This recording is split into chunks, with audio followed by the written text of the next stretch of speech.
পৃথিবীর দি biggest banking scam in this world. পৃথিবী সৃষ্টির পর, মানব সভ্যতা সৃষ্টির পর সবচেয়ে বড় ব্যাংকিং স্ক্যাম হয়েছে বাংলাদেশে।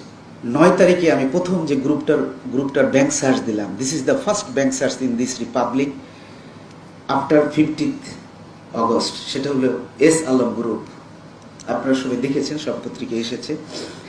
2,42,000 কোটি টাকা 10টি কম্পিউটারে 7 জন অফিসার আমার 1 মাস যাবত এন্ট্রি দিয়ে শেষ করতে পারেনি।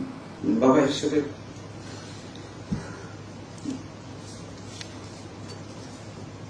চিন্তিত থাকতাম। তো অ্যাকচুয়ালি আপনারা কি মনে করেন এই ছোট ছোট বাচ্চাদের রক্ত এমনিতেই ঝরেছে বাংলার মাটিতে? আপনারা কি মনে করেন আকসুমাইট রাজার যে বড় বড় হস্তি আমাদের দেশে ছিল না? আজকে যে পৃথিবীর দি biggest banking scam in this world, পৃথিবী সৃষ্টির পর, মানব সভ্যতা সৃষ্টির পর সবচেয়ে বড় ব্যাংকিং স্ক্যাম হয়েছে বাংলাদেশে। 5 তারিখে বিপ্লবের পরে আমি তখন কলাঞ্চল 15 কর কমিশনার, আমি তখন সিআইসিতে জয়েন করিনি।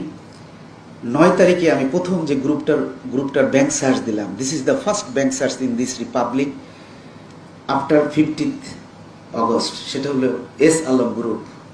আপনারা সবাই দেখেছেন, সব পত্রিকায় এসেছে। 2,42,000 কোটি টাকা 10টি কম্পিউটারে 7 জন অফিসার আমার 1 মাস যাবত এন্ট্রি দিয়ে শেষ করতে পারেনি।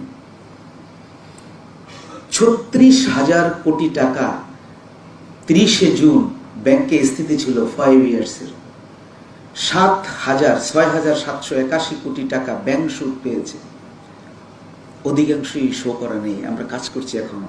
এত বড় কাজ কখন শেষ হবে আমরা জানি না। কথাটা বললাম এই জন্য যে আপনারা যদি আমাদেরকে সহযোগিতা করেন আমরা দ্রুত শেষ করতে পারবো। আর যদি আপনারা লিটিগেশন করেন, আমি আইন বলবো না, আপনাদের এমডিদেরকে আমি ডেকেছিলাম। শীর্ষস্থানীয় 7 জন এমডিকে আমার রুমে ডেকেছিলাম।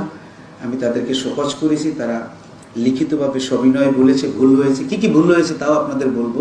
অনেকটা সাসপেন্ড করেছে। আমি বলছি না, আপনি সাসপেন্ড করেন না, তাদেরকে সুযোগ দেন, তারা যেন রেকটিফাই হয়ে সুন্দর করে রিপোর্ট দেয়। আপনারা যদি আমাদেরকে সহযোগিতা করেন আমরা কাজগুলো দ্রুত উঠাতে পারবো। আর যদি লিটিগেশনটা করেন, অর্থাৎ যদি বিলম্ব করেন, তাহলে আমাদের কাজটা বিলম্বিত হবে। আমাদের কাজটা বিলম্বিত হলে রাষ্ট্রের কাজটা বিলম্বিত হবে। রাষ্ট্রের এই বিলম্ব যদি গিয়ে কোনো পলিটিক্যাল গভর্নমেন্টের উপরে গিয়ে পড়ে, তখন এই অলিগাররা পলিটিক্যাল নেতৃত্বের সাথে আতাত করে বের হয়ে যাওয়ার চেষ্টা করবে। আমি